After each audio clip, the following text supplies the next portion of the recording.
اعوذ باللہ من الشیطان الرجیم بسم اللہ الرحمن الرحیم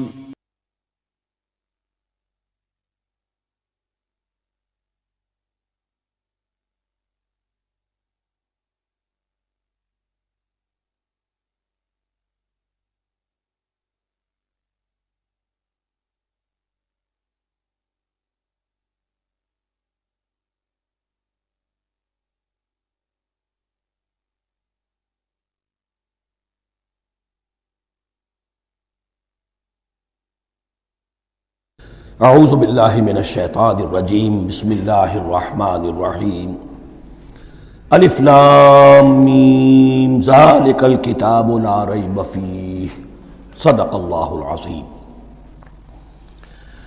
الف لام میم حروف مقطعات ہیں جن کے بارے میں عرض کر چکا ہوں۔ ذالک الکتاب لا ریب فیہ، یہ وہ کتاب ہے اس میں کوئی شک نہیں۔ الکتاب اس لیے کہا گیا ہے کہ قرآن مجید کی پیشین گوئیاں اور خوشخبریاں سابقہ کتابوں میں موجود تھیں، اور چونکہ اس سورہ مبارکہ میں اصل خطاب کا رخ جو ہے وہ ہے سابقہ امت مسلمہ کی طرف، تو ذالک کتاب نہیں کہا گیا، ذالک کتاب لا ریب فیہ نہیں، ذالک الکتاب یہ وہ کتاب ہے، کتاب موعود ہے جس کی پیشین گوئیاں تورات اور انجیل میں موجود تھی۔ لا ریب فیہ، اس میں کوئی شک نہیں۔ حرف اورا ریب نئے، تبدیل نئے، یہی الفاظ آئے ہیں سورہ سجدہ کے شروع میں بھی۔ الف لام میم تنزیل الکتاب لا ریب فیہ رب العالمین، لا ریب فیہ من رب العالمین، فیہ ھدی للمتقین۔ فیہ دونوں طرف مل سکتا ہے، لا ریب فیہ اسے معانقہ کہتے ہیں۔ لا ریب فیہ پڑھیں گے تو ہدن سے شروع کر دیں گے، لا ریب پر ختم کر دیں گے تو فیہ ہدن للمتقین، یہ دونوں معنی درست ہوں گے۔ ہدن للمتقین یہ ہدایت ہے، رہنمائی ہے اہل تقویٰ میں جو بچنا چاہیں۔ تقویٰ کا اصل مفہوم سمجھ لیجئے، وقا یقی کسی کو بچانا، تقویٰ خود بچنا۔ جن لوگوں کے اندر فطرت سلیمہ ہوتی ہے ان میں اخلاقی حس موجود ہوتی ہے، وہ بری چیز سے بچنا چاہتے ہیں، بھلی کو حاصل کرنا چاہتے ہیں۔ وہ لوگ ہیں کہ جو گویا کہ اس قرآن کا اصل مخاطب ہے، وہی اس سے استفادہ کر سکیں گے۔ الذین یؤمنون بالغیب، اب ان کے کچھ اوصاف، یہ اصل میں بہت زیادہ واضح ہوتا ہے تعویل خاص کے اعتبار سے کہ دیکھ لو درخت کو اپنے پھل سے پہچانتے ہیں، اس قرآن کے پھل موجود ہیں نا، یہ ابو بکر اور عمر اور عثمان اور علی کون ہیں؟ یہ جو مہاجرین آئے ہیں چل کر، مدینے والوں دیکھو یہ کون ہیں، ان کی شخصیتیں کیا ہیں، ان کا کردار کیا ہے، ان کے اوصاف کیا ہے، یہ کس درخت کے پھل ہیں، یہ اس بینہ کے پھل ہیں، یہ اس ذکرہ کے پھل ہیں۔ بینہ رسول من اللہ یتلو صحفا مطہرۃ فیہا کتب قیمہ، یہ اس شجرہ مبارکہ کے پھل ہیں۔ دیکھ لو ان کے کیا شب و روز ہیں، الذین یؤمنون بالغیب، جو غیب پر ایمان رکھتے ہیں۔ تعویل عام کے اعتبار سے اس کا بہت اہم مفہوم ہوگا، جو یہ طے کر لے کہ سوائے مادے کی دنیا کے مجھے اس سے آگے جانا ہی نہیں، unless I can verify۔ آپ کو معلوم ہے کہ میٹیریل جو حقائق ہیں وہ تو آپ ویریفائی کر سکتے ہیں، آنکھ سے دیکھ سکتے ہیں، کان سے سن سکتے ہیں، ویریفائڈ ہیں۔ جو یہ سمجھ لے گا کہ اس کے بیونڈ کچھ نہیں ہے، اس کے لیے قرآن میں کوئی ہدایت نہیں۔ ہدایت قرآنی کا نقطہ آغاز یہ ہے کہ انسان یہ سمجھ لے کہ جو اصل حقیقت ہے وہ مستور ہے، نگاہوں سے چھپی ہوئی ہے۔ سامنے جو کچھ نظر آ رہا ہے، ایک انگلستان کے بہت بڑے فلسفی کی کتاب کا عنوان ہے appearance and reality, reality and appearance, Bradley کی کتاب۔ اپیئرنس جو کچھ نظر آ رہا ہے یہ حقیقت نہیں، حقیقت اس کے پیچھے ہے۔ اور کنفیوشس کا ایک جملہ ہے جو بہت بڑا حکیم اور فلسفی تھا، چین کا بہت بڑا حکیم اور فلسفی، اور ہو سکتا ہے کہ نبی ہو، واللہ عالم، ہم کہہ نہیں سکتے۔ اس کی تعلیم بڑی اخلاقی تعلیم ہے، اور اس کا جملہ سنیے، یہ یؤمنون بالغیب کی اس سے زیادہ صحیح تشریح ممکن نہیں ہے۔ There are certain things, there's nothing more real than what cannot be seen, and there's nothing more certain than what cannot be heard. وہ حقائق جو آنکھوں سے نہیں دیکھے جا سکتے اور کانوں سے نہیں سنے جا سکتے، ان سے زیادہ یقینی اور واقعی حقائق اور کوئی نہیں۔ There's nothing more real than what cannot be seen, and there's nothing more certain than what cannot be heard. الذین یؤمنون بالغیب ویقیمون الصلاۃ، نماز قائم کرتے ہیں، ومما رزقناہم ينفقون، اور جو کچھ ہم نے انہیں دیا ہے اس میں سے خرچ کرتے ہیں، خیر میں، بھلائی میں، نیکی میں، ابنائے نو کی حاجات کو رفع کرنے میں، لوگوں کی تکلیفیں دور کرنے میں، خود اللہ کے لیے، اللہ کی رضا جوئی کے لیے، اللہ کو قرض حسنہ دیتے ہوئے۔ والذین یؤمنون بما انزل الیک وما انزل من قبلک، اور وہ کہ جو ایمان رکھتے ہیں اس پر بھی جو آپ پر نازل کیا گیا ہے محمد صلی اللہ علیہ وسلم، اور اس پر بھی کہ جو آپ سے پہلے نازل کیا گیا۔ یہ بہت اہم الفاظ ہیں، اس لیے کہ عام طور پر آج کل ہمارے ہاں یہ خیال پھیلا ہوا ہے کہ یہ تورات اور انجیل کے پڑھنے کا کوئی فائدہ نہیں، کوئی ضرورت نہیں۔ کوئی ضرورت نہیں کی حد تک تو شاید بات صحیح ہو، لیکن کوئی فائدہ نہیں، یہ بالکل غلط ہے۔ یہ ابتدا ہے قرآن کی، اور کس قدر اہتمام کے ساتھ کہا جا رہا ہے۔ ایمان صرف قرآن پر نہیں، اس پر بھی کہ جو اس سے پہلے نازل کیا گیا۔ اور سورہ نساء کی آیت، اور سورہ نساء نازل ہوئی ہے کہیں جا کر سن 6 ہجری میں، یا ایھا الذین آمنوا آمنوا باللہ ورسولہ والکتاب الذی نزل علی رسولہ والکتاب الذی انزل من قبل۔ تو اس سے ایمان جو ہے تورات پر اور انجیل پر اور زبور پر اور صحف ابراہیم پر، اجمالی ایمان کی جو اہمیت ہے اس کو اچھی طرح سمجھ لیجیے۔ البتہ یہ ہے کہ چونکہ ہم سمجھتے ہیں اور جانتے ہیں کہ ان کتابوں میں تحریف ہو گئی ہے، لہذا ان کتابوں کی کوئی شے قرآن پر حجت نہیں ہوگی۔ جو چیز قرآن سے ٹکرائے گی ہم اس کو رد کر دیں گے، ان کتابوں کی کسی شے کو دلیل کے طور پر نہیں لائیں گے۔ لیکن جہاں قرآن مجید کی کسی بات کی نفی نہ ہو رہی ہو تو بہت سے حقائق ہمیں ان کتابوں ہی سے ملتے ہیں۔ انبیاء کے مابین جو زمانی ترتیب ہے، کرونالوجیکل آرڈر جو ہے، وہ تو ہمیں تورات سے ملتا ہے، قرآن میں تو نہیں۔ قرآن میں کبھی حضرت نوح کا ذکر بعد میں ہے، حضرت موسیٰ کا پہلے، وہاں تو کسی اور پہلو سے ترتیب آتی ہے، لیکن وہاں ہمیں تاریخ ملتی ہے ابراہیم کی، اسحاق کی، یعقوب کی، انبیاء بنی اسرائیل کی، موسیٰ کی، عیسیٰ کی، یہ ساری چیزیں۔ تو اس کی اہمیت جو ہے اس کو سمجھ لیجئے۔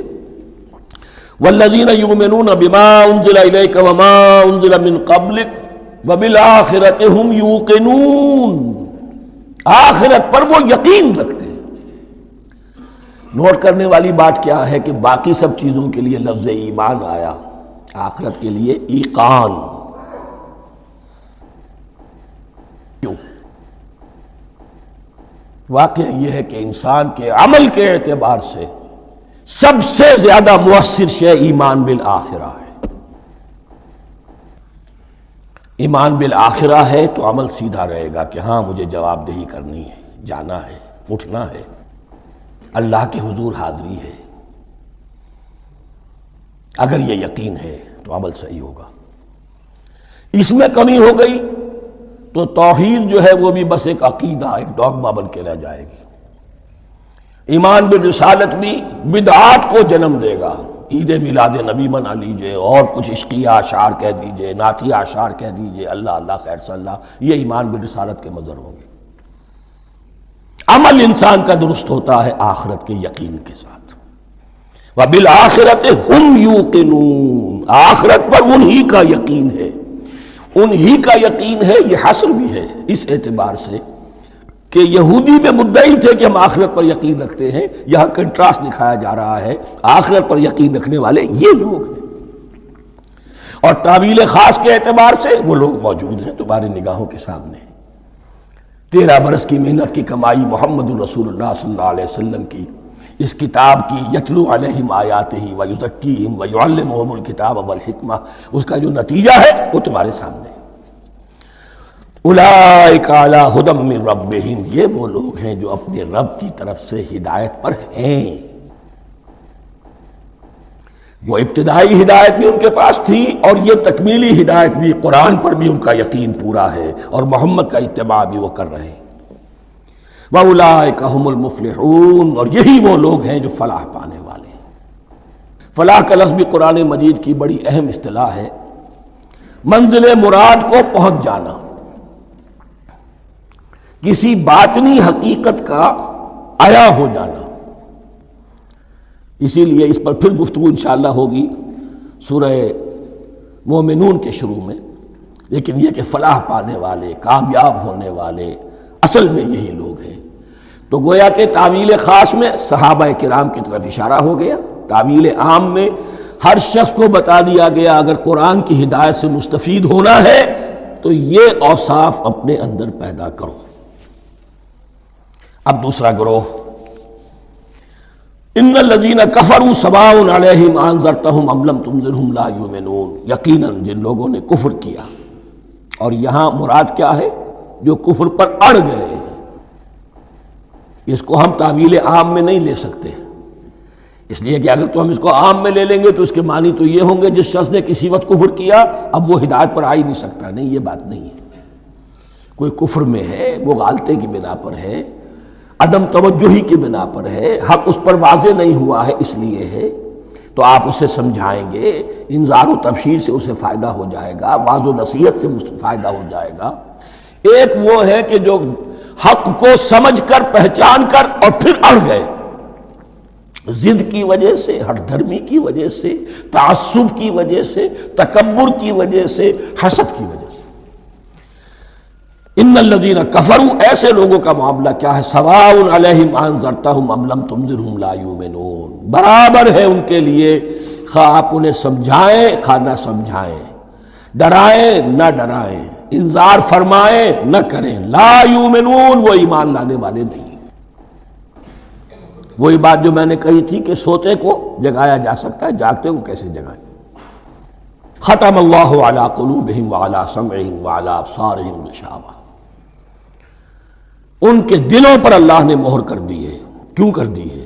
یہ ابتداءً مہر نہیں ہوئی، جب حق کو پہچان کر انہوں نے رد کر دیا، اس کی پاداش میں، اس کی سزا کے طور پر۔ ختم اللہ علی قلوبہم، اللہ نے ان کے دلوں پر مہر کر دی ہے، وعلی سمعہم، اور ان کی سماعت پر بھی، وعلی ابصارہم غشاوہ، اور ان کی آنکھوں کے سامنے پردہ پڑ چکا ہے۔ یہ مضمون سورہ یاسین کے شروع میں پھر آئے گا بہت شرح و بسط کے ساتھ۔ وَلَهُمْ عَذَابٌ عَظِيمٌ، اور ان کے لیے تو اب بہت بڑا عذاب ہے۔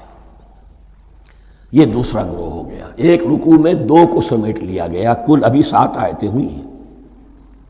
ایک وہ گروہ جس نے قرآن مجید کی دعوت سے صحیح استفادہ کیا، ان میں طلب ہدایت کا مادہ موجود تھا، ان کی فطرتیں سلیم تھیں، ان کے سامنے دعوت آئی، قبول کی، اور قرآن کے بتائے ہوئے راستے پر چلے۔ وہ گلے سرسبد ہیں، وہ شجرہ قرآنی کے نہایت مبارک اور مقدس، وہ اس کے پھل ہیں۔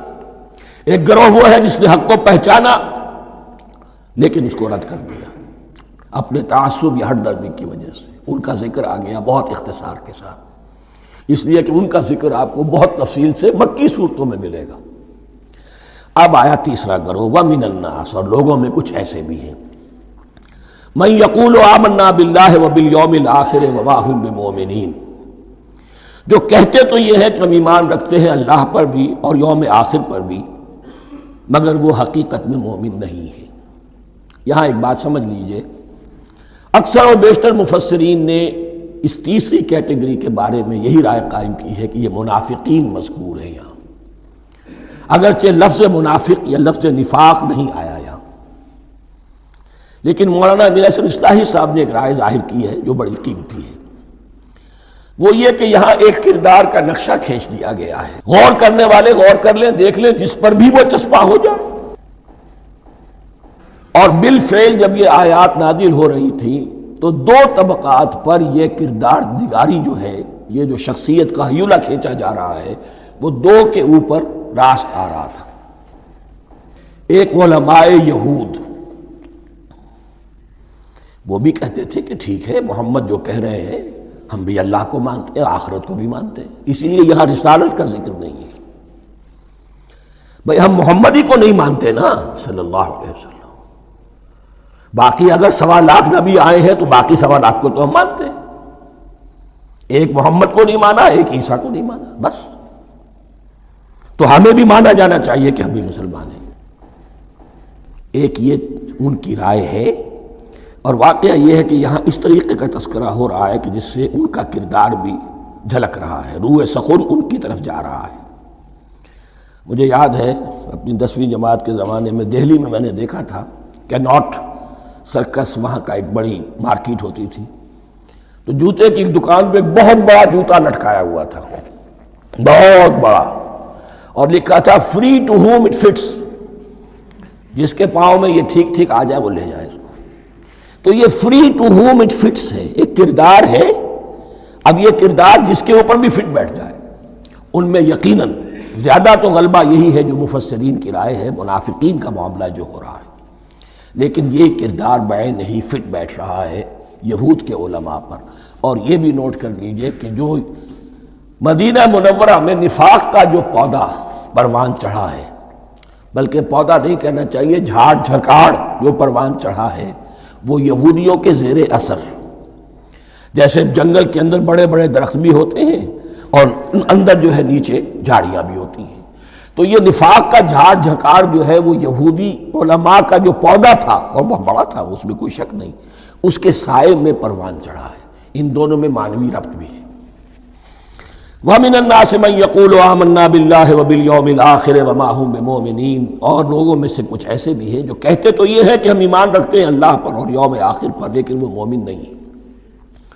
يُخَادِعُونَ اللَّهَ وَالَّذِينَ آمَنُوا وَمَا يَخْدَعُونَ إِلَّا أَنفُسَهُمْ، وہ دھوکہ دینے کی کوشش کر رہے ہیں اللہ کو اور اہل ایمان کو۔ دیکھیں یخادعون جو ہے یہ باب مفعلہ ہے، باب مفعلہ میں کشمکش ہوتی ہے، کشاکش ہوتی ہے، لہذا ترجمہ میں نے کیا کوشش کر رہے ہیں۔ وما یخدعون الا انفسهم، یہ ثلاثی مجرد میں آ گیا، اور نہیں دھوکہ دے رہے مگر صرف اپنے آپ کو۔ یہ یقینی ہے اپنے آپ کو تو دھوکہ دے رہے ہو، لیکن یہ کہ اللہ اور اس کے رسول کو اور اللہ اور اہل ایمان کو دھوکہ نہیں دے سکتے۔ سورہ نساء کی آیت نمبر 142 میں یہ کھل کر منافقین کے بارے میں یہی الفاظ آئے ہیں، ان المنافقین یخادعون اللہ وہو خادعہم، یقیناً منافقین جو ہے وہ اللہ کو دھوکہ دینے کی کوشش کر رہے ہیں اور اللہ انہیں دھوکہ دے رہا ہے۔ وما یشعرون، انہیں اس کا شعور نہیں ہے۔ یہ بہت اچھی طرح نوٹ کر لیجئے، منافقین کی بھی اکثریت وہ تھی جنہیں اپنے نفاق کا شعور نہیں تھا،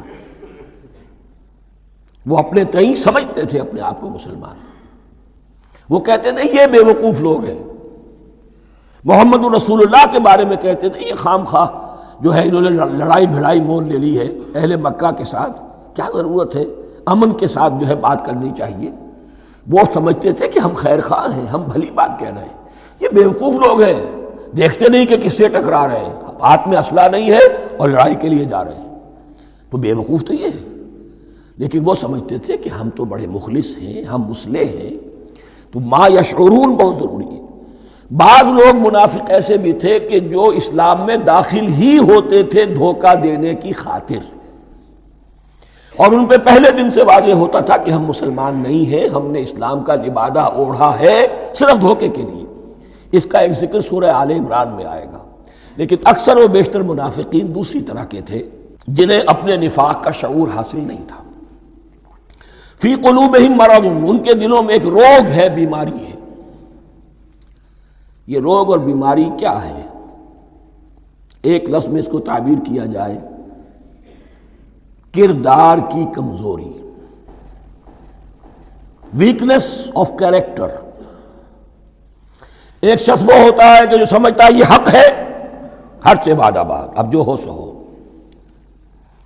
ایک حق کو حق پہچان کر رد کر دیتا ہے، وہ کافر ہو گیا۔ ایک حق کو حق پہچان کر آیا تو صحیح، لیکن ویکنس آف کیریکٹر کی وجہ سے قوت ارادی کمزور ہے، آخرت بھی چاہتے ہیں، دنیا کو بھی ہاتھ سے دینے کو تیار نہیں، یہاں کا بھی کوئی نقصان نہ ہو اور آخرت کا بھی سارا بھلا ہمیں مل جائے۔ یہ وہ لوگ ہیں در حقیقت کہ اس کو کہا روگ، فی قلوبہم مرض فزادہم اللہ مرضا، تو اللہ نے ان کے مرض میں اضافہ کر دیا۔ یہ اللہ کی سنت ہے، آپ حق پر چلنا چاہیں حق کا راستہ آپ کے لیے آسان کر دے گا، آپ برائی کی طرف جانا چاہیں بڑی سے بڑی برائی آپ کے لیے ہلکی ہوتی چلی جائے گی، کوئی خاص بات ہی نہیں، چلو یہ بھی کر گزرو، جب یہ کر لیا تو یہ بھی کر گزرو، اور اگر آپ بین بین لٹکنا چاہیں تو اللہ اسی پہ چھوڑ دیتا ہے۔ ٹھیک ہے، آپ سمجھتے ہیں ہم کامیاب ہو رہے ہیں، ہم نے مسلمانوں کو بھی دھوکہ دے لیا، وہ ہمیں مسلمان سمجھتے ہیں، اور یہودیوں کو بھی دھوکہ دے لیا، وہ سمجھتے ہیں کہ ہم ان کے ساتھی ہیں، تو سمجھا کامیاب ہو رہے ہیں، حقیقت میں کامیابی نہیں۔ فی قلوبہم مرض فزادہم اللہ مرضا ولہم عذاب علیم بما کانوا یکذبون، اور ان کے لیے تو دردناک عذاب ہے۔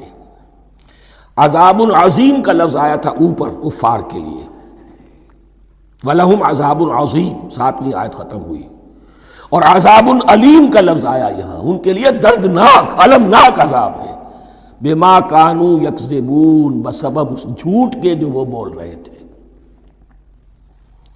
وَإِذَا قِيلَ لَهُمْ لَا تُفْسِدُوا فِي الْأَرْضِ، اور جب ان سے کہا جاتا تھا مت فساد کرو زمین میں، مراد کیا ہے اس سے؟ کہ جب محمد کو مان لیا کہ اللہ کے رسول ہیں، اب ٹھیک ٹھیک پیروی کرو، ان کے پیچھے چلو، ان کا حکم ہے تو جنگ کے لیے نکلو، ان کی طرف سے تقاضا آتا ہے مال پیش کرو، اور اگر تم اس سے کتراتے ہو تو فساد مچا رہے ہیں، جماعتی زندگی کے اندر فتنہ اور فساد پیدا کر رہے ہیں۔ وَإِذَا قِيلَ لَهُمْ لَا تُفْسِدُوا فِي الْأَرْضِ قَالُوا إِنَّمَا نَحْنُ مُصْلِحُونَ، وہ کہتے تھے نہیں ہم تو صلح کرانے والے ہیں، اصلاح کرنے والے ہیں، ہم چاہتے ہیں لڑنا بھیڑنا کوئی اچھی بات نہیں ہے، ٹکراؤ تصادم یہ کوئی اچھے کام تھوڑا ہی ہے، بس ٹھنڈے ٹھنڈے دعوت دیتے رہو، جو چاہے قبول کر لے جو چاہے رد کر دے، خام خواہ یہ ٹکرانا اور یہ جنگ کرنا اور اللہ کے دین کو غالب کرنے کے لیے یہ قربانی دو اور یہ مصیبت جھیلو اور یہ مشقت برداشت کرو اور یہ چیز چھوڑو اور یہ ترک کرو، یہ کاہے کے لیے؟ وَإِذَا قِيلَ لَهُمْ لَا تُفْسِدُوا فِي الْأَرْضِ قَالُوا إِنَّمَا نَحْنُ مُصْلِحُونَ أَلَا إِنَّهُمْ هُمُ الْمُفْسِدُونَ وَلَكِنْ لَا يَشْعُرُونَ، آگاہ ہو جاؤ کہ وہی ہیں مفسد، فساد پھیلانے والے، اس لیے کہ محمد رسول اللہ کی دعوت ہے زمین میں اصلاح کے لیے، اس اصلاح کے لیے کچھ آپریشن کرنا پڑے گا، مریض اس درجے کو پہنچ چکا ہے کہ آپریشن کے بغیر اس کی شفا نہیں ہوگی، اب اگر تم اس کے راستے میں رکاوٹ بنتے ہو تو در حقیقت تم فساد مچا رہے ہو، لیکن تمہیں اس کا شعور نہیں۔ الا انہم ہم المفسدون ولکن لا یشعرون، پھر دیکھیے نوٹ کیجئے شعور نہیں ہے، شعوری نفاق اور شے ہے، غیر شعوری نفاق ہے کہ جس کا یہ سارا تذکرہ ہو رہا ہے۔ وَإِذَا قِيلَ لَهُمْ آمِنُوا كَمَا آمَنَ النَّاسُ، اور جب ان سے کہا جاتا ہے ایمان لاؤ جیسے دوسرے لوگ ایمان لائے ہیں، آخر دیکھو دوسرے یہ اہل ایمان ہیں، جب بلاوا آتا ہے فوراً لبیک حاضر ہوتے ہیں، جو بھی ہو، یہ تم جو ہے آخر تم نے اور روش اختیار کی۔ وَإِذَا قِيلَ لَهُمْ آمِنُوا كَمَا آمَنَ النَّاسُ قَالُوا أَنُؤْمِنُ كَمَا آمَنَ السُّفَهَاءُ، وہ کہتے ہیں کہ کیا ہم ایمان لائے جیسے یہ بے وقوف لوگ ایمان لائے،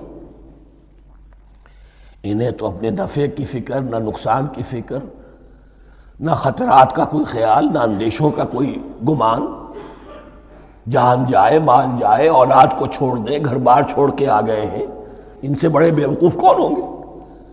بال بچے چھوڑ آئے ہیں کفار مکہ کے رحم و کرم پر، سرداران قریش جو چاہے ان کے ساتھ کریں، تو یہ تو بے وقوف لوگ ہیں۔ آج کل آپ کہتے ہیں ایسے ہی لوگوں کو فینیٹکس ہیں، یہ فینیٹکس ہیں، دیکھ بھال کر چلنا چاہیے، دائیں بائیں دیکھ کر چلنا چاہیے، نفع نقصان کا خیال کر کے چلنا چاہیے، چاہے حق ہے ٹھیک ہے، لیکن بہرحال اپنی مصلحتوں کو بھی اور اپنی اہل و عیال کی مصلحتوں کو بھی دیکھنا چاہیے۔ یہ لوگ تو معلوم ہوتا ہے کہ بالکل دیوانے ہو گئے، فینیٹکس ہو گئے۔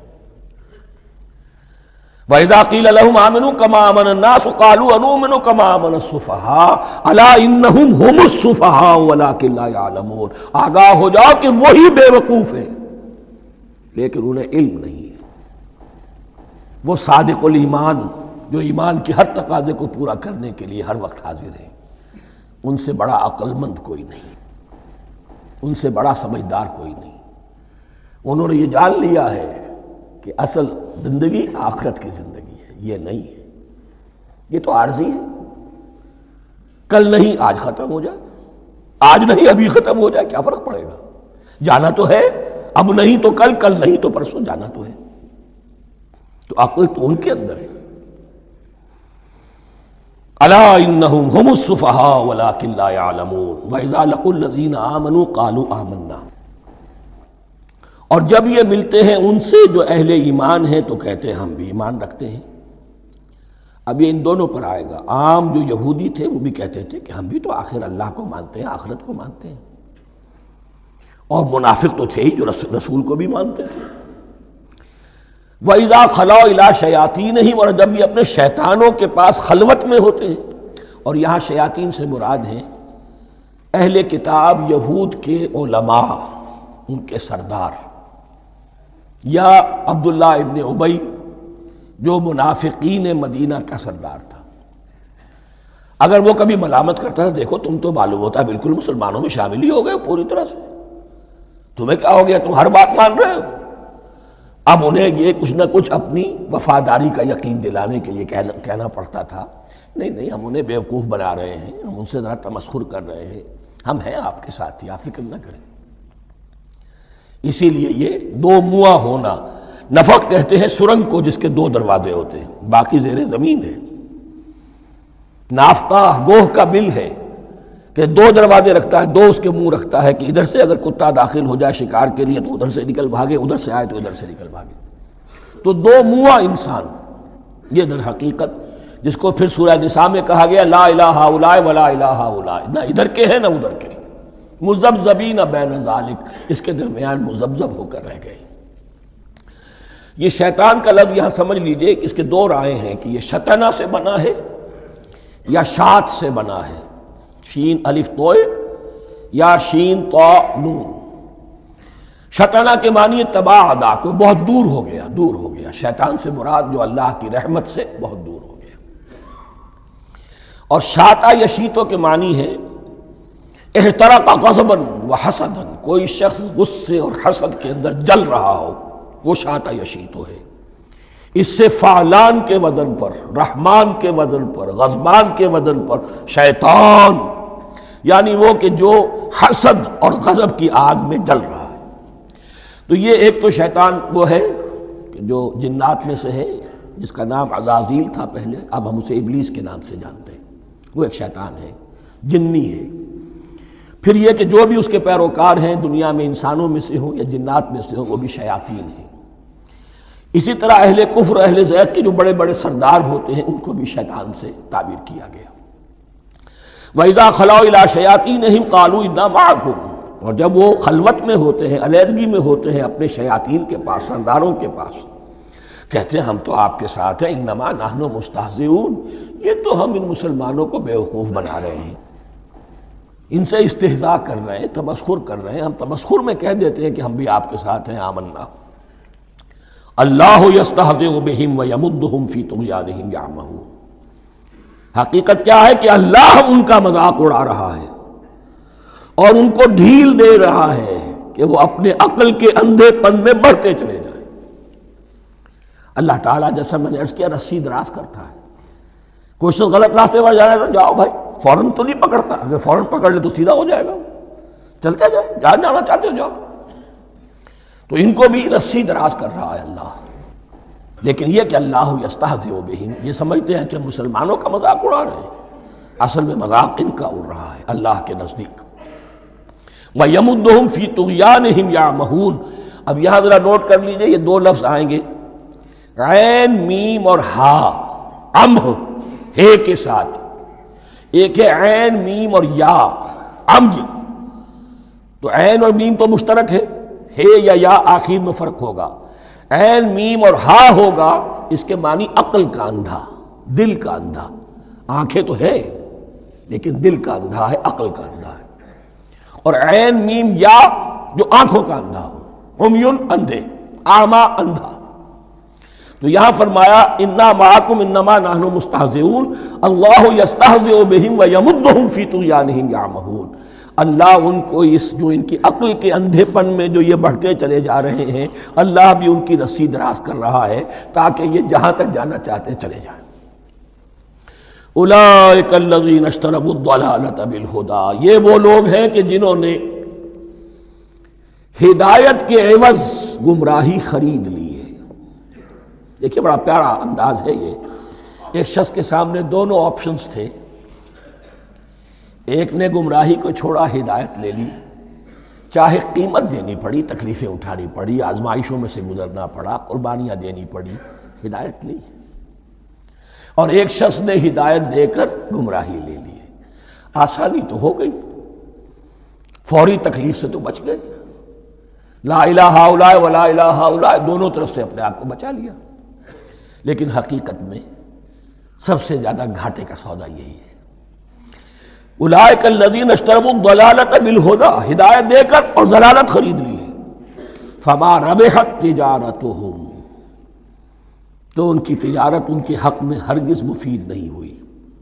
اب یہاں بھی دیکھیے، را با اور ہے ہا، ربحا، اس کے معنی نفع، صحیح نفع، جائز نفع۔ را با اور وا، ربا، وہ وہ بھی اضافہ ہے، وہ بھی بڑھوتری ہے، لیکن وہ حرام ہے۔ ایک ہے تجارت کے اندر جو نفع ہو جائے وہ ربح ہے، را با اور ہا یہ نفع ہے جو جائز نفع ہے۔ را با اور وا، ربا، یہ کیا ہے؟ یہ سود ہے، یہ حرام ہے۔ را اور با مشترک ہے، آگے ہا، آگے اور با، اس کا فرق ہے۔ فما ربحت تجارتہم وما کانوا مہتدین، ان کی تجارت ان کے حق میں ہرگز مفید نہیں ہوئی اور نہیں ہے اب یہ ہدایت پانے والے۔ مثلہم، اب یہاں دو تمثیلیں آ رہی ہیں بڑی پیاری۔ پہلی تمثیل ہے کفار کے بارے میں، دوسری تمثیل ہے یہ بین والے لوگوں کے بارے میں۔ پہلوں کے لیے کیا تمثیل ہے؟ مثلہم کمثل الذی استوقد نارا، ان کی مثال اس شخص کی سی ہے جس نے آگ روشن کی۔ ایک نقشہ کھینچا جا رہا ہے، اندھیری شب ہے جدا اپنے قافلے سے ہے تو، تیرے لیے ہے میرا شعلہ نوا قندیل۔ اندھیری شب ہے، قافلہ بھٹک رہا ہے، کچھ لوگ بڑی ہمت کرتے ہیں، اندھیرے میں بھی ادھر ادھر سے لکڑیاں جمع کرتے ہیں اور آگ روشن کر دیتے ہیں۔ لیکن عین اس وقت جب آگ روشن ہوتی ہے کچھ لوگوں کی بینائی سلب ہو جاتی ہے۔ پہلے وہ اندھیرے میں اس لیے تھے کہ روشنی نہیں تھی، اب وہ اندھیرے کے اندھیرے میں رہ گئے کہ روشنی تو خارج میں آ گئی، اپنی اندر کی روشنی گل ہو گئی، بصارت سلب ہو گئی۔ یہ مثال ہے ان کفار کی کہ حضور کی آمد سے پہلے سب بھٹک رہے تھے، کوئی حقیقت واضح نہیں تھی، قافلہ انسانیت بھٹک رہا تھا اندھیری شب میں۔ محمد الرسول اللہ آئے، انہوں نے آگ روشن کر دی، اب راستہ کھل گیا، ہدایت واضح ہو گئی۔ لیکن کچھ ضد یا تعصب یا تکبر یا حسد کی بنیاد پر کچھ لوگوں کی اندر کی بینائی زائل ہو گئی، تو وہ تو ویسے کے ویسے بھٹک رہے ہیں، جیسے پہلے اندھیرے میں تھے ویسے ہی اب اندھیرے میں ہیں۔ روشنی میں آنے والے تو وہ ہیں، دیکھ لو جن کا ذکر سب سے پہلے ہوا ہے۔ مثلہم کمثل الذی استوقد نارا، اس شخص کی سی ہے کہ جس نے آگ روشن کی۔ فلما اضاءت ما حولہ، جب اس آگ نے اپنے ماحول کو، گردا گرد کو روشن کر دیا، ذہب اللہ بنورہم، اللہ ان کی نور بصارت کو لے گیا، سلب کر لیا اللہ نے۔ وترکہم فی ظلمات لا یبصرون، اور چھوڑ دیا انہیں ان اندھیروں کے اندر کہ وہ کچھ نہیں دیکھتے۔ صم بکم عمی فہم لا یرجعون، اسم کہتے ہیں بہرے کو، سم جمع ہے اس کی، سمن۔ اب کمو کہتے ہیں گونگے کو، بکمن اس کی جمع ہے۔ آما کہتے ہیں اندھے کو، عمیون اس کی جمع ہے۔ یہ بہرے ہیں، گونگے ہیں، اندھے ہیں، فہم لا یرجعون، اب یہ لوٹنے والے نہیں۔ یہ کون ہے؟ ابو جہل ہے، ابو لہب ہے، ولید بن مغیرہ ہے، عقبہ ابن ابی معیط ہے، یہ سب کے سب ابھی زندہ ہیں جب یہ آیات نازل ہو رہی ہیں۔ ابھی تو غزوہ بدر ہوگا سن 2 ہجری میں، اور اس میں یہ سب جو ہیں واصل جہنم ہوں گے، ابھی تک تو ہے نا۔ یہ لوگ ہو گئے اس کی مثال۔ وَمَثَلُهُمْ كَمَثَلِ الَّذِي اسْتَوْقَدَ نَارًا فَلَمَّا أَضَاءَتْ مَا حَوْلَهُ ذَهَبَ اللَّهُ بِنُورِهِمْ وَتَرَكَهُمْ فِي ظُلُمَاتٍ لَا يُبْصِرُونَ صُمٌّ بُكْمٌ عُمْيٌ فَهُمْ لَا يَرْجِعُونَ۔ اب دوسری مثال، أَوْ كَصَيِّبٍ مِّنَ السَّمَاءِ، یا بڑی زور کی بارش برس رہی ہے آسمان سے، فِيهِ ظُلُمَاتٌ، اس میں اندھیرے بھی ہیں، وَرَعْدٌ، اور گرج ہے، وَبَرْقٌ، اور بجلی چمک رہی ہے، یجعلون اصابعهم فی اذانهم من الصواعق حذر الموت، کچھ لوگ ہیں کہ جو اپنی انگلیاں اپنے کانوں کے اندر ٹھوسے ہوئے ہیں کہ وہ جو کڑک ہے اس سے ان کی جانیں نہ نکل جائیں، موت نہ آ جائے۔ کڑکا ایسا ہے کہ اس کڑکے سے بچنے کے لیے اپنی انگلیاں اپنی کانوں میں ٹھوس رکھی ہیں، حذر الموت، موت کے خوف سے۔ واللہ محیط بالکافرین، اللہ ایسے کافروں کا احاطہ کیے ہوئے ہیں، بچ کر کہاں جائیں گے۔ یکاد البرق یخطف ابصارہم، قریب ہے کہ بجلی ان کی نگاہوں کو لے جائے، ان کی بینائی کو سلب کر لے۔ کلما اضاء لہم، لیکن ہوتا کیا ہے، جب ذرا روشنی ہوئی تو چل لیے، مشوا فیہ، بجلی چمکی، کچھ نظر آ گیا دائیں بائیں تو کچھ تھوڑا سا چل لیے۔ وَإِذَا أَظْلَمَ عَلَيْهِمْ، اور جب تاریکی ان پر طاری ہو گئی، قاموا، کھڑے کے کھڑے رہ گئے۔ یہ نقشہ ہے ان کا کہ ایک طرف بارش ہو رہی ہے، قرآن مجید ہے، آسمان سے نازل ہو رہا ہے، یہ ماہ مبارکہ ہے، یہ کتاب مبارکن ہے، لیکن یہ کہ اس کے ساتھ کڑکے ہیں، گرج ہے، کفر سے مقابلہ ہے، کفر کی طرف سے دھمکیاں ہیں، اندیشے ہیں، خطرات ہیں، امتحانات ہیں، آزمائشیں ہیں۔ ذرا کہیں حالات کچھ بہتر ہوئے، کچھ جسے بریدنگ سپیس کہتے ہیں ملی، تو تھوڑا سا چل لیے، ہم بھی مسلمان ہیں، کوئی خاص موقع نہیں ہے، کسی جنگ کے لیے بلایا نہیں جا رہا ہے، تو بڑھ چڑھ کے باتیں کر رہے ہیں، اپنے ایمان کا اظہار بھی کر رہے ہیں۔ جیسے ہی کوئی آزمائش آئی، قاموا، ٹھٹک کر کھڑے کے کھڑے رہ گئے۔ وَلَوْ شَاءَ اللَّهُ لَذَهَبَ بِسَمْعِهِمْ وَأَبْصَارِهِمْ، اللہ چاہتا تو ان کی سماعت اور بصارت کو بھی سلب کر لیتا، لیکن اللہ کا قانون یہی ہے، جو جہاں رہنا چاہے اس نے آزادی ارادہ دی ہے انسان کو۔ تم اگر مومن صادق بن کر رہنا چاہتے ہو، اس کو آسان کر دے گا تمہارے لیے۔ تم نے اپنے تعصب کی وجہ سے، اپنے تکبر کی وجہ سے کفر کا راستہ اختیار کیا، اللہ اسی کو کھول دے گا۔ تم بیچ میں لٹکنا چاہتے ہو، لٹکتے رہو، اللہ تعالیٰ جو ہے جبراً کسی کو نہ حق پہ لائے گا، نہ جبراً کسی کو باطل پر لے کر جائے گا، اس لیے کہ جبر اگر ہو تو پھر امتحان کا معاملہ ختم، پھر جزا و سزا بیکار ہے، غیر منطقی ہے، غیر معقول ہے۔ ان اللہ علی کل شیء قدیر، یقیناً اللہ تعالیٰ ہر چیز پر قادر ہے۔ یہ 2 رکوع اس اعتبار سے کہ انسانی شخصیتوں کا سمجھنا، اور جیسا کہ میں نے عرض کیا، تعویل عام ذہن میں رکھیے، جب بھی کبھی کوئی دعوت حق اٹھے گی، اگر وہ واقعتاً کل کے کل حق کی دعوت ہے اور اس میں انقلابی رنگ ہے کہ باطل سے پنجہ آزمائی کرنی ہے، باطل کو نیچا دکھانا ہے، حق کا غلبہ کرنا ہے، تو یہ 3 قسم کے افراد لازماً ہمیشہ وجود میں آ جائیں گے۔ ان کو پہچاننا، ان کے کردار کی جو اصل جو اس کے پیچھے پس منظر ہے، اس کو جاننا بہت ضروری ہے۔ اب جو تیسرا رکوع آ رہا ہے سورہ بقرہ کا، اس میں قرآن کی دعوت کا خلاصہ ہے۔ قرآن کیا ماننے کی دعوت دیتا ہے، اس کی پکار کیا ہے۔ جیسا کہ میں عرض کر چکا ہوں، 2/3 قرآن پہلے نازل ہو چکا ہے، پس منظر میں ہے۔ ہمارے لیے اس ترتیب مصحف کے اعتبار سے وہ قرآن بعد میں آئے گا، ترتیب نزول کے اعتبار سے وہ پس منظر میں موجود ہے،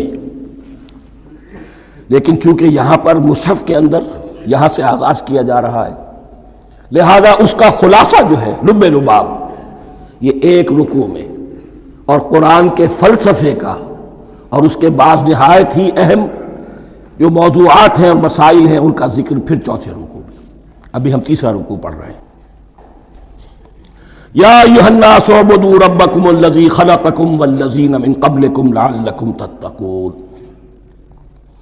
اے لوگو، بندگی اختیار کرو اپنے اس رب کی، اپنے اس مالک کی جس نے تمہیں پیدا کیا، اور نہ صرف تم کو پیدا کیا، تم سے پہلے جتنے لوگ گزرے انہیں بھی پیدا کیا تاکہ تم بچ سکو۔ یہ قرآن کی دعوت کا خلاصہ ہے، اور یہ نوٹ کر لیجئے یہ تمام انبیاء اور رسل کی دعوت یہی تھی۔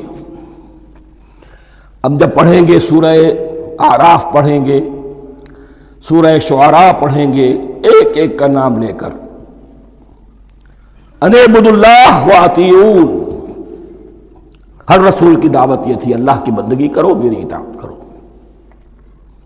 یا قوم اعبدوا اللہ ما لکم من الہ غیرہ، اے میری قوم کے لوگوں اللہ کی بندگی کرو، تمہارا کوئی الہ اور معبود اس کے سوا نہیں ہے۔ پھر عضو قرآن یہی عبادت رب انسان کی تخلیق کی غایت ہے، وما خلقت الجن والانس الا لیعبدون، ہم نے جنوں اور انسانوں کو پیدا ہی صرف اس لیے کیا ہے کہ ہماری بندگی کریں۔ لیکن یہاں ایک فرق بہت بڑا ہے، تمام رسولوں کی دعوت یہی ہے، محمد الرسول اللہ کی بھی یہی ہے، لیکن بڑا فرق کیا ہے؟ باقی تمام رسولوں کی دعوت آپ کو ملے گی یا قوم، اے میری قوم کے لوگوں، یہاں ہے یا ایھا الناس، اے بنی آدم، اے بنی نوع انسان۔ معلوم ہوا کہ تمام رسول حضور سے پہلے صرف اپنی اپنی قوموں کی طرف آئے ہیں۔ پہلے اور آخری اور کامل رسول ہیں اللہ کے محمد صلی اللہ علیہ وسلم، جن کی دعوت آفاقی ہے۔ یا ایھا الناس، یا قوم نہیں، یا ایھا الناس اعبدوا ربکم الذی خلقکم والذین من قبلکم۔ اس میں دلیل بھی آ گئی کہ عام طور پر لوگ جو ہے غلط راستے پر اس دلیل سے جمے رہتے ہیں کہ ہمارے آباء و اجداد کا راستہ یہی تھا۔ تو بھائی جیسے تم مخلوق ہو ایسے وہ بھی تو مخلوق تھے، جیسے تم خطا کر سکتے ہو وہ بھی تو خطا کر سکتے تھے۔ لہذا یہ نہ دیکھو کہ آباء و اجداد کا راستہ کیا تھا، دیکھو یہ کہ حق کیا ہے۔ لعلکم تتقون، تاکہ تم بچ جاؤ، دنیا میں افراط و تفریط کے دھکوں سے بچ جاؤ گے، آخرت میں اللہ کے عذاب سے بچ جاؤ گے۔ ان دونوں سے اگر بچنا ہے تو اللہ کی بندگی کی روش اختیار کرو۔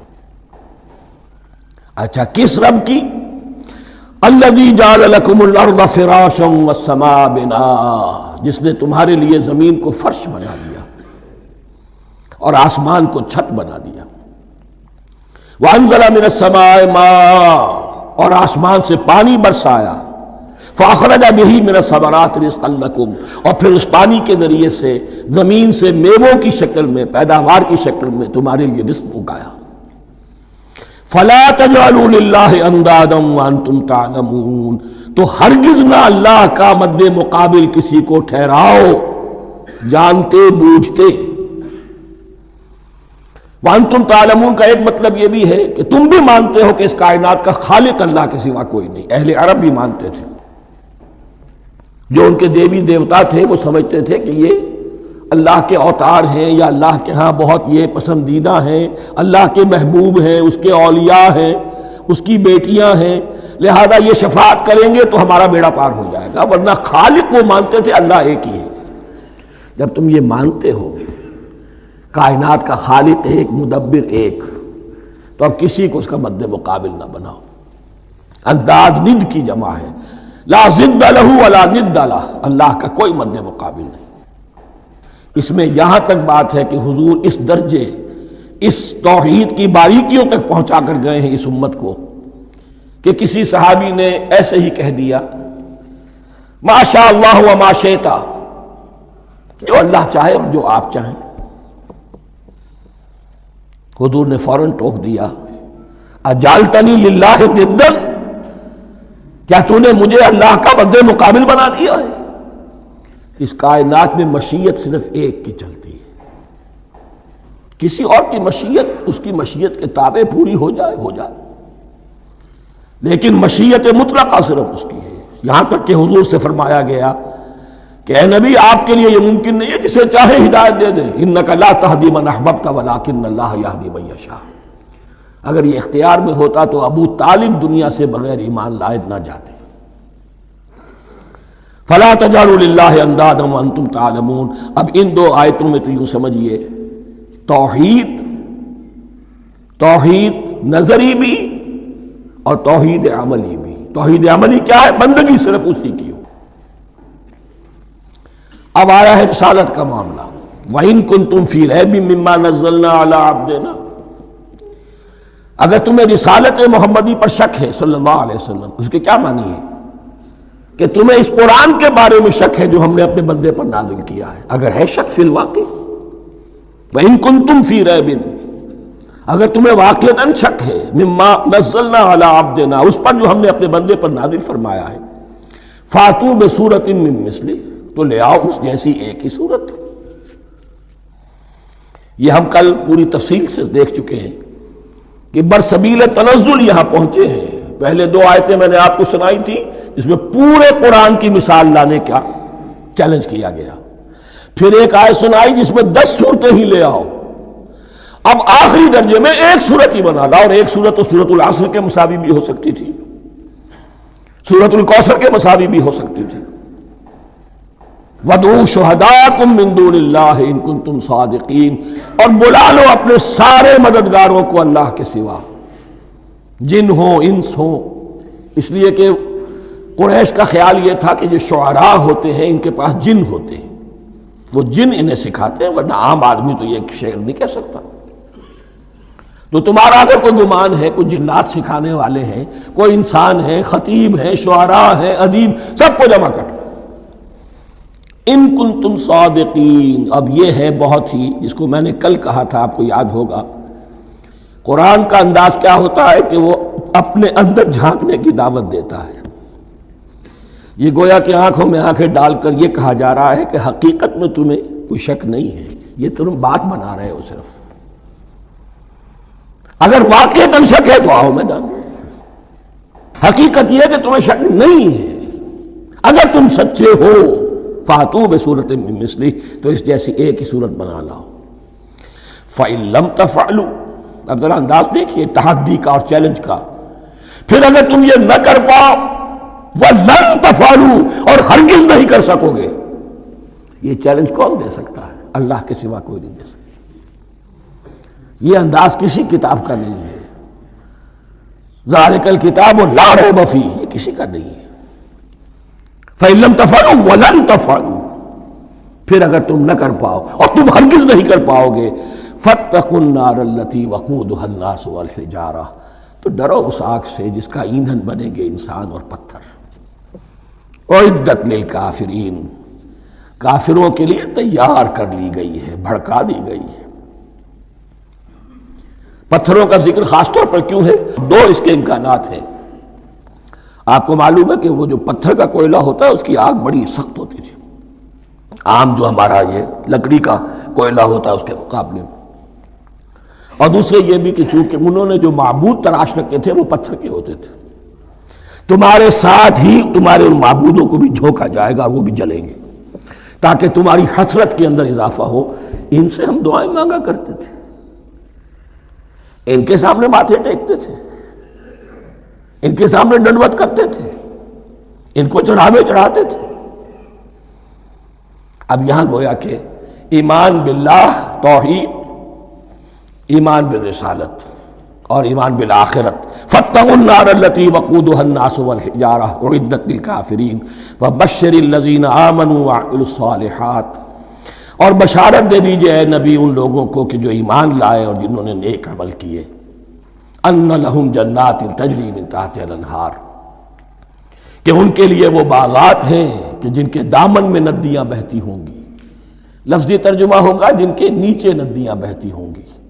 مراد اس سے کیا ہے؟ عام فطری باغ وہ ہوتے تھے کہ جس میں ذرا اونچائی پر جو ہے درخت لگے ہوئے ہیں اور دامن میں ندی بہہ رہی ہے، تو اس سے خود بخود جو ہے وہ اریگیشن، نیچرل اریگیشن ہو رہی ہے، درختوں کے جڑوں تک پانی پہنچ رہا ہے۔ بہرحال ترجمہ آپ لفظی کریں، ان کے نیچے ندیاں بہتی ہوں گی یا یہ کہ جن کے دامن میں ندیاں بہتی ہوں گی۔ کلما رزقوا منہا من ثمرۃ رزقا، جب بھی کبھی انہیں دیا جائے گا کوئی پھل رزق کے طور پر کھانے کے لیے جنت میں، قالوا ھذا الذی رزقنا من قبل، وہ کہیں گے یہ تو وہی شے ہے جو ہمیں پہلے بھی ملتی تھی۔ اس کا ایک مفہوم یہ ہے، یہ جو نزل ہے ابتدائی جو ہے دعوت ہے، ابتدائی ضیافت جو ہوگی اس میں وہی چیزیں کہ جو معروف ہے، جانی پہچانی ہے۔ یہ رمان، یہ دیکھیے یہ انار آ رہا ہے خوبصورت، یہ انگور ہے خوبصورت، یہ نخیل ہے، یہ نخل ہے، یہ رطب ہے، لیکن ذائقے کی کوئی نسبت و تناسب بھی نہیں ہوگا۔ وہ کہیں گے یہ وہی شے ہے جو ہمیں پہلے ملتی تھی۔ وَأُتُوا بِهِ مُتَشَابِهًا، مشابہ تو ہوگی وہ، لیکن ان کے ذائقے میں زمین و آسمان کا فرق ہوگا۔ اور ایک یہ بھی مفہوم لیا گیا ہے کہ آخرت میں جنت میں بھی وہی میوے ملتے رہیں گے، لیکن ان کا ذائقہ بدلتا رہے گا۔ شکل وہ ہوگی لیکن ذائقہ وہی رہے گا کہ جس سے انسان کی بھی طبیعت بڑھ جاتی ہے ایک ہی شے کو کھاتے ہوئے۔ وَلَهُمْ فِيهَا أَزْوَاجٌ مُطَهَّرَةٌ، اور ان کے لیے ہوں گے اس میں بہت ہی پاک باز، نہایت پاک کی ہوئی بیویاں ہوں گی۔ ازواج مطہرۃ وہم فیہا خالدون، اور اس میں رہیں گے ہمیشہ ہمیش۔ یہ تو تین جو اصول ہیں دین کے دعوت ایمان، توحید اور رسالت اور معاد، ایمان باللہ، ایمان بالرسول، ایمان بالآخرہ۔ اب ذرا کچھ ضمنی مسائل ہیں کہ جو بعض کفار کی طرف سے، بعض معتزلین کی طرف سے پیش ہوتے تھے، وہ کبھی بھی اس چیلنج کا مقابلہ تو نہ کر سکے، میدان میں تو نہ آ سکے۔ یہ بالکل ایسی بات ہے جیسے کسی مصور کی تصویر پر اعتراض کرنے والے تو بہت تھے۔ جب کہا گیا کہ ذرا یہ لیجیے قلم، اس کو ٹھیک کر دیجیے، یہ برش آپ کے ہاتھ میں دیتا ہوں، اب سب پیچھے ہٹ گئے۔ تو کوئی صورت قرآن کے مقابلے میں لانا وہ تو ان کے لیے ممکن نہیں تھی، لیکن ادھر ادھر سے اعتراضات کرنے کے لیے جو زبانیں کھلتی تھی ان میں سے ایک اعتراض نقل کیا جا رہا ہے۔ وہ یہ تھا کہ وہ کہتے تھے کہ قرآن مجید میں مکھی کی تشبیہ آئی ہے، یہ تو بڑی حقیر سی شے ہے، اعلیٰ کلام ہو اور اعلیٰ متکلم ہو وہ ایسی حقیر چیزوں کا تذکرہ نہیں کرتا۔ بیت العنکبوت، مکڑی کا بھی ذکر ہے قرآن میں، اتنی حقیر شے کا، یہ کوئی اعلیٰ کلام نہیں۔ اس کا جواب دیا جا رہا ہے کہ اصل میں کہیں تشبیہ بیان کرنی ہے، تمثیل بیان کرنی ہے، تو دیکھنا یہ کہ جس شے کے لیے تشبیہ دی جا رہی ہے اس کی مناسبت والی شے ہو۔ شے کوئی بہت حقیر ہے تو کسی عظمت والی شے سے آخر کیسے تشبیہ دی جائے گی؟ وہ تو کسی حقیر شے سے ہی تشبیہ دی جائے گی تو جو اصل مقصد ہے تشبیہ کا وہ پورا ہوگا۔ ان اللہ لا یستحیی ان یضرب مثلا ما بعوضۃ فما فوقہا، اللہ تعالیٰ کو تو اس میں کوئی جھجک نہیں ہے، کوئی شرم نہیں ہے کہ وہ مچھر کی مثال بیان کرے، تو اس سے اوپر، اب یا فوقہا میں دونوں معنی ہو جائیں گے، یعنی کمتر اور حقیر ہونے میں اس سے بھی بڑھ کر، یا یہ کہ اس سے اوپر کی کوئی شے اس کی مثال دینے میں اللہ کو کوئی جھجک نہیں، اس لیے کہ مکھی بھی بہرحال مچھر سے تو ذرا بڑی شے ہے۔ اس معنی میں بھی ہو سکتا ہے فوقہا، اور فوقہا اس معنی میں بھی کہ اس سے بھی حقیر ہونے میں اس سے بھی بڑھ کر۔ فَأَمَّا الَّذِينَ آمَنُوا فَيَعْلَمُونَ أَنَّهُ الْحَقُّ مِن رَّبِّهِمْ، تو جو لوگ صاحب ایمان ہیں وہ جان لیتے ہیں کہ یہ حق ہے ہمارے رب کی طرف سے۔ وَأَمَّا الَّذِينَ كَفَرُوا، اور جنہوں نے کفر کیا ہے، فَيَقُولُونَ مَاذَا أَرَادَ اللَّهُ بِهَذَا مَثَلًا، یہ کیا مثال اللہ نے دی، کیا ارادہ ہوا اللہ کا اس مثال کے ذریعے سے؟ ناک منہ چڑھا رہے ہیں، اعتراض کر رہے ہیں۔ اب جو آ رہا ہے اگلا جملہ وہ ہے بہت اہم، یضل بہ کثیرا ویہدی بہ کثیرا، اسی کے ذریعے سے اللہ بہتوں کو ہدایت دیتا ہے اور اسی کے ذریعے سے بہتوں کو گمراہ کرتا۔ معلوم ہوا کہ ہدایت اور گمراہی اور ہدایت اور ضلالت انسان کی سبجیکٹو کنڈیشن کے اوپر دار و مدار ہے اس کا۔ آپ کے دل میں خیر ہے، بھلائی ہے، نیت صحیح ہے، طلب ہدایت، طلب علم، اس میں آپ سچے ہیں، آپ کو ہدایت مل جائے گی۔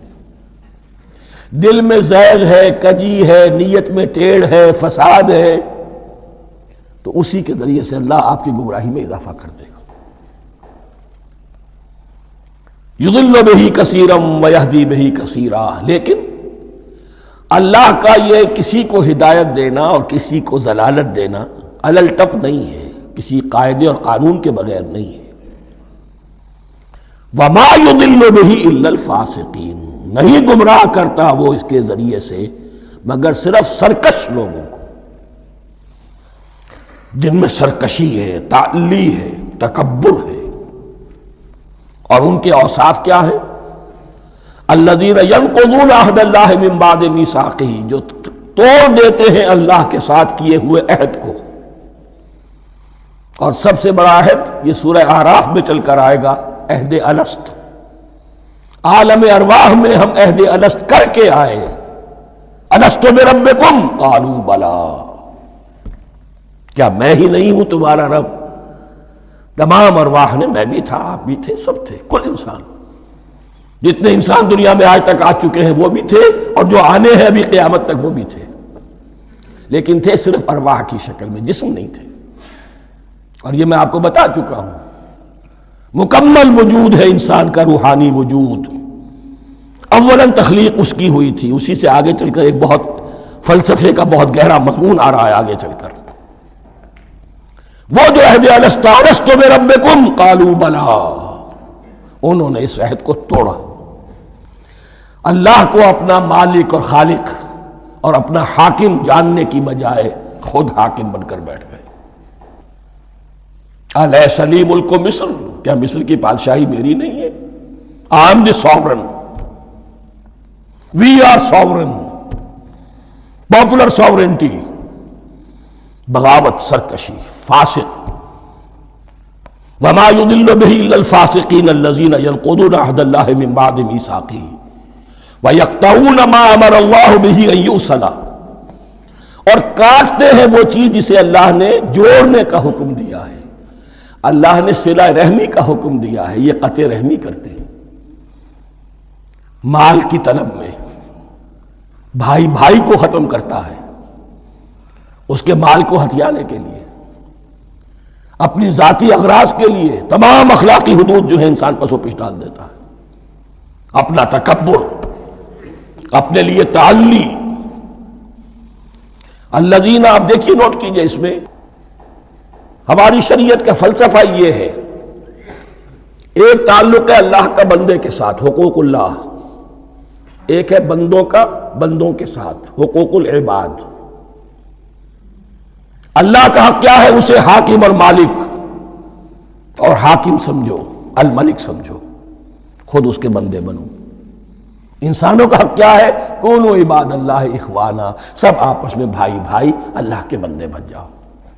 اور اس میں سب سے اہم ترین رحمی رشتہ ہے، سگے بھائی، سگے بھائی بہنیں، پھر دادی کے اوپر جا کر وہ کزنز آ جائیں گے، پر دادی پر جا کر اور جمع ہو جائیں گے، یہاں تک کہ آدم و حوا پر تمام انسان جمع ہو جائیں گے۔ تو رحمی رشتے کی بڑی اہمیت ہے۔ تو وہ فاسقین کے جو توڑتے ہیں اللہ کے عہد کو، اس کو مضبوطی سے باندھنے کے بعد، وَيَقْطَعُونَ مَا أَمَرَ اللَّهُ بِهِ أَن يُوصَلَ وَيُفْسِدُونَ فِي الْأَرْضِ، انہی دونوں چیزوں کے نتیجے میں زمین میں فساد پیدا ہوتا ہے۔ یا اللہ کی اطاعت سے باغی ہو گئے، اور یا آپس میں ایک دوسرے کی گردنیں کاٹنے لگے۔ اولئک ھم الخاسرون، یہی لوگ ہیں جو بالآخر خسارے میں، آخری اور دائمی خسارے میں رہنے والے ہیں۔ کیف تکفرون باللہ وکنتم امواتا، تم کیسے کفر کرتے ہو اللہ کا؟ بڑا پیارا انداز ہے۔ وکنتم امواتا، تم مردہ تھے، فاحیاکم، تمہیں زندہ کیا، ثم یمیتکم، پھر تمہیں مارے گا، ثم یحییکم، پھر جلائے گا، ثم الیہ ترجعون، پھر تم اس کی طرف لوٹ جاؤ گے، لوٹا دیے جاؤ گے۔ یہاں وہ بات آ گئی جو آج نگاہوں سے بالکل اوجھل ہو چکی ہے۔ یہ ہم دنیا میں آنے سے پہلے مردہ تھے، کیا مانی؟ یہ مضمون آ کر اصل میں سورہ غافر یا سورہ مومن میں چل کر اس کی پوری وضاحت ہوگی، لیکن چونکہ یہاں تذکرہ ہو چکا ہے عہد الست کا، ہماری پہلی تخلیق ہوئی عالم ارواح میں، ارواح کی صورت میں، پھر ہمیں سلا دیا گیا، وہ ہماری پہلی موت تھی۔ مردہ جو ہے معدوم نہیں ہوتا، مردہ ہوتا ہے، بے جان ہوتا ہے، سویا ہوا ہوتا ہے، اور موت کو اور نیند کو تشبیہ دی گئی ہے۔ پھر ہمیں اس جسد کے ساتھ یہاں زندہ کیا گیا، پھر موت طاری ہوگی، پھر ہمیں زندہ کیا جائے گا۔ یہ آیت جیسا کہ میں نے عرض کیا بہت بڑی اور بڑی گہری حکمت اور فلسفہ قرآن کی آیت ہے۔ کیسے اللہ کا انکار کرتے؟ کنتم اموات، تم مردہ تھے، سوئی ہوئی ارواح کی شکل میں تھے، فاحیاکم، تمہیں جگایا اس جسد کے ساتھ، زندہ کیا، ثم یمیتکم ثم یحییکم، پھر تمہیں مارے گا، پھر جلائے گا، ثم الیہ ترجعون، پھر تم اس کی طرف لوٹا دیے جاؤ گے۔ اور اب اس کے بعد جو آخری آیت ہے، هو الذی خلق لکم ما فی الارض جمیعا، اس نے تمہارے لیے بنایا ہے جو کچھ بھی زمین میں ہے۔ اس میں خلافت کا مضمون آ گیا۔ حدیث میں آتا ہے انما الدنیا خلقت لکم وانتم خلقتم للآخرہ، یہ دنیا تمہارے لیے بنائی گئی ہے، تم آخرت کے لیے بنائے گئے ہو۔ هو الذی خلق لکم ما فی الارض جمیعا، اس لیے کہ اگلی آیت پھر آ رہی ہے خلافت کی آیت۔ سارا کچھ زمین میں، یہ بستر جو بچھایا اور یہ کائنات کو، زمین کو سجایا تمہاری خلافت کے لیے۔ ثم استوى الى السماء فسواهن سبع سماوات، پھر وہ متوجہ ہوا آسمانوں کی طرف اور انہیں 7 آسمانوں کی شکل میں بنا دیا۔ جیسا کہ میں کل عرض کر چکا ہوں، یہ تاحال ابھی یہ آیات متشابہات میں سے ہے۔